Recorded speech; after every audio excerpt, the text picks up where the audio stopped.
ಸಾಧ್ಯವೇ ಇಲ್ಲ. ಹಾಗಿದ್ರೆ ನಮಗೆ ಮರಣವಿಲ್ಲ. ಮತ್ತೆ ನಮ್ಮ ಹೆಂಡತಿಯರ ಪಾತಿವ್ರತ್ಯ ಕೆಟ್ಟರೆ ನಮಗೆ ಮರಣ ಏನು? ನಾವು ಪ್ರಜ್ಞಾಹೀನರೇ.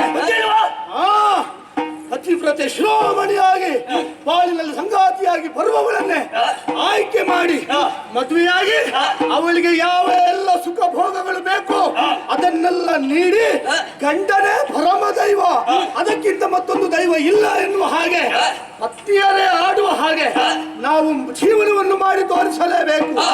ಮಾಡಿದ ಮುಂತಾದ್ರೆ ಮಾತ್ರ ನಾವು ಮರಣವನ್ನು ಗೆಲ್ಲುವುದಕ್ಕೆ ಸಾಧ್ಯ. ಹಾಗೆ ಈ ವಿಷಯವನ್ನು ನಮ್ಮ ಗುರುಗಳಲ್ಲಿ ತಿಳಿಸಿದಾಗ ವಿಶ್ವಧರ್ಮರು ಒಂದು ವಿಚಾರವನ್ನು ಹೇಳಿದ್ರು. 3 ಪುರವನ್ನು ನಾನು ನಿರ್ಮಾಣ ಮಾಡಿ ಕೊಡ್ತೇನೆ. ಚಿನ್ನ, ಬೆಳ್ಳಿ, ಕಬ್ಬಿನ. ಚಿನ್ನದ ಪುರ ತಾಮ್ರಾಕ್ಷರಾದ ನಿನಗೆ, ತಾಮ್ರಾಕ್ಷರಾದ ನಿನಗೆ, ನಿನಗೆ. ಈ 3 ಪುರಗಳು ಏಕಕಾಲಕ್ಕೆ ಬರುವ ಸಂದರ್ಭ ನಾವು ಪುರದಲ್ಲಿರ್ಬೇಕು. ಅಲ್ಲಿಯವರೆಗೆ ನಾವು ಏನು ಬೇಕಿದ್ರು ಮಾಡಬಹುದು, ಎಲ್ಲಿಗೆ ಬೇಕಿದ್ರು ಹೋಗಬಹುದು.